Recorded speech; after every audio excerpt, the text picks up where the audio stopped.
Now, assuming I was looking for my discrimination, my job discrimination, I look and I see those dashes that are the focus of this larger topic like we talked about. And I go, oh, now I'm interested in discrimination and it's not here. I'll go on to the next page, make sure there's nothing on the next page that's useful to me. History of tattooing in the United States. I go, no, there's nothing here for discrimination. So I look here and I think, okay, let me think for a moment about discrimination. Who is it that will be discriminating? This is the public, right? Public opinion about tattoos. The public, another word for public is society. So when I see social aspects, I go, okay, well maybe that's where I need to go. We've finally gotten to a screen with book information on it. I can see 3 books listed here.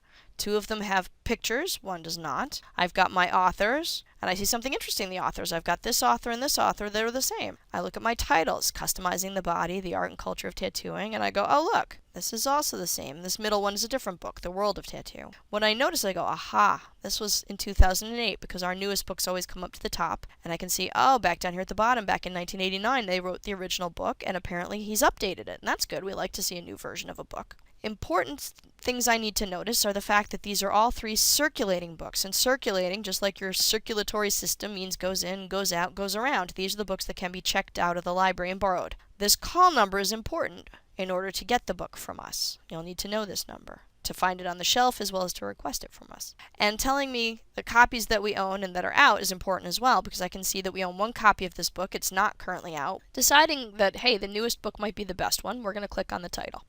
Here is my book. I've got more information about my book. Same stuff I had a moment ago, plus some. I can see how big this book is, who published it. Also important for me is this contents field, because I can see the chapters of this book. Each of these little dashes means new chapter. So I can see that my words, there's social, there's tattooing, the words I've looked at, these are bolded to help me find them. And now I'm looking at the chapters of this book going, okay, but will it talk about possible job discrimination? I can see the subjects of this book talk about the social aspects of tattooing as well as tattoo artists. So I can see the 2 big focuses of this book. And again, that's what subjects are great for. They give me the big picture about this item. But now with these chapters, I can see specifically what's going to be talked about. And the one that stands out for me is becoming and being a tattooed person. What does it mean to be a tattooed person? Does it mean I might face discrimination? Who knows? It's possible. Because this is a book that has a picture, if I click on the picture, I will get to more information. Interesting to me is the summary. Now the summary is not too long. It tells me it was published in '89. Alright, it was an exploration. Some of the things that stand out for me is I notice words like stigma and deviance. Alright, so I can get a feel that this is a book that's going to talk about those sort of lesser positive aspects of tattoos. So that's very cool. I see these words and I think this seems like it might be my book. So I'm very happy I found a good book. But if I think, well, 1 book's not really enough, and I didn't have many choices. There were just those 3 books, and I didn't necessarily think that one was a good looking one. That's a history book, and I don't want a history. Going to basic search will always take you back to the beginning. And this time, the keyword searching, if you remember, keyword searching was good for combining topics together or saying these are the words I would like to find. Now, tattooing I do want to find. And in the grand scheme of things, this is where I would put in a word like discrimination or job or employment or hiring, all of the words that sort of describe my topic. Unfortunately, the library doesn't own any books on this specific topic, so I'm out of luck in that. But if I wanted a little bit more about tattooing and piercing, perhaps to back up my argument with, here is where I can say, okay, find for me all the books that talk about tattooing and piercing. I want more information so that I'm better armed when I'm writing my paper.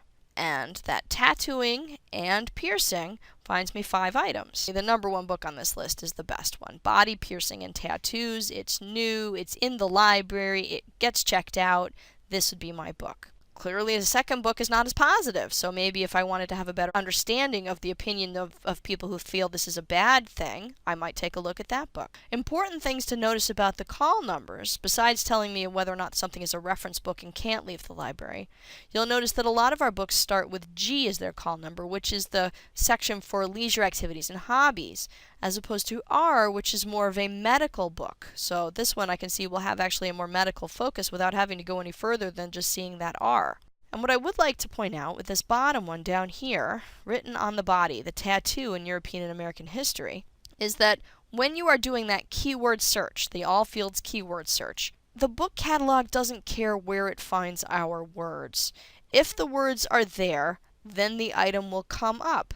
If it comes up, now it's on me to decide, are the words where I want them to be? Where clearly, if it's in the title or if it's one of the chapters, I would say, okay, this is probably a good book for me. Reading can mean, that activity that you do with a book. It can also be a place. It can be a railroad. It can be someone's last name. So you have to be very careful when you're looking at items that the words mean what you want them to mean and they're in a location that works for you.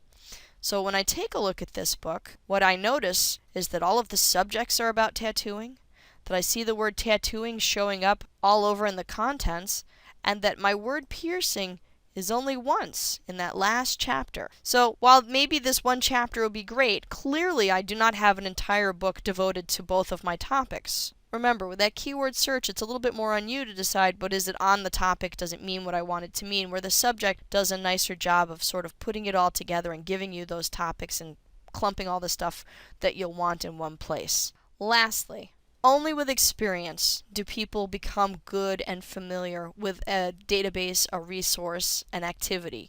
If researching or using the library's resources are not a pleasurable and familiar and easy activity for you, you will get better with time. Remember that just because you can't find it doesn't mean it's not there. The book catalog can be easy to work with, but if it's not got something in your topic, that's no good. And as long as you understand those two big ways we search, the subject, the big topic with the subdivisions versus just putting words together with and as a keyword search, if you can do it here, you will understand how to do it in the bigger databases and it will be easier. I promise. Practice makes perfect.